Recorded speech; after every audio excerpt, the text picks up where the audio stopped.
is search using machine learning and AI? We're already doing it today, and I know we're excited to dive in even deeper. But let's jump in and kind of bring this down to earth, because I personally am not crazy. What's that? Well, I was going to say this is that collaboration approach, and there's always going to be the smart marketing people and the smart merchandising people that say, like, look, this is what I want to quote unquote recommend, right? These are our top products. This is what we think is going to be relevant. And we're never taking away that ability to just specify this is what we want to highlight. But as we were saying before, there's a lot of data that's inside what we're capturing. We have a tracking API that's tracking this activity that we can then machine learn against. And if we're learning as people are, where are they clicking in the search results? And we were kind of talking about before, what facets are they using the most? That can influence what you recommend. So in a lot of our recommendations, and I literally mean a recommendation, which is a list of products. So what you're seeing here is going into HawkSearch and grabbing the idea of a recommendation and putting it into a little snippet. It just happens to be in WordPress. I have a lot of WordPress experience, but the point is what's driving that recommendation, that list of products, is not per se what I may have chosen as a marketing person, although by the way, I may have. But if I want to say, well, wait a second, why don't I let the system recommend what's relevant? And what I just love about this example is, let's say that piece of content, it's a blog post, it's a landing page, it's whatever, it's sitting out there a long time. This goes a little bit to the comment we were saying before on I search for jacket, and you're going to get a lighter weight jacket than I would get, for example, with this visitor target. What I love about this is the request back to HawkSearch is always dynamic.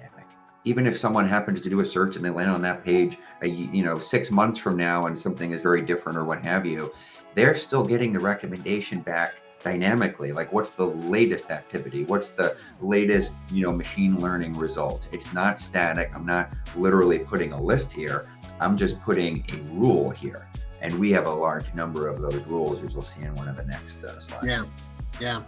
And the bottom line is customer experience and conversion, right? And helping that happen, right? And really, if you look at these 3 bullets, providing the most relevant, products with less clicks to find it, with better results and personalization. I mean, it doesn't get more specific than that when it comes to helping customers find what they want and convert. For sure. And actually, Jeremy, just go back one more second, and this is maybe a conversation for another day, but you could imagine where we're going here is, well, I don't want to per se put one recommendation there. I want to put 2, I want to put 3. And when you hear about A/B testing and experimentation, we'll get a little bit more into this. Like, this is the mechanism for doing it. I don't want to test 1, I want to test 3 and see which one performs the best. And since we have a lot of these experiences, we don't have to get into all the details of how these are built. You can see this is not a developer putting this in here. This is a person inside of a blog. Of course, this would be in your CMS. This would be in your e-commerce tool. It's quite simple to embed a lot of these experiences we've been talking about. Yeah. Developers want to develop and marketers want to merchandise. Exactly. Maybe just the other thing to highlight here is, of course, we're interested in general from a business perspective around automation. And when I talk about collaboration, there's a bit of an automation piece there, is because either I can have an individual monitor this stuff, see what's doing well, etc. And of course, that will always continue.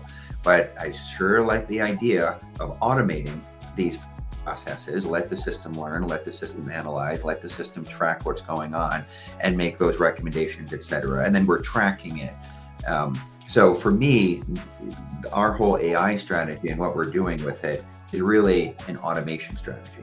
And those are the 2 kind of aspects that a business, the B2B world in particular, is going to look at. Because on the one hand, I want the conversions, I want to be building these experiences, but there's going to be budget constraints. If there's a way we can automate some of our manual processes, then you get the best of both worlds.